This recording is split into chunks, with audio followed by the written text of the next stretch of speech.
அஸ்ஸலாமு அலைக்கும் வரஹ்மத்துல்லாஹி வபரகாத்துஹு. எனக்கு உங்கள் மத்தியில் கொடுக்கப்பட்டுள்ள தலைப்பு இஸ்லாமும் அறிவியலும் ஆகும்.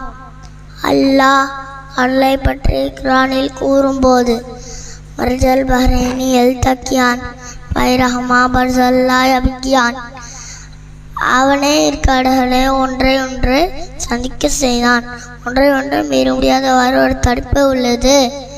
இதை இப்போதுதான் கண்டுபிடிக்கிறார்கள். இதே 1400 ஆண்டுகள் முன்பே குர்ஆன் கூறிவிட்டது.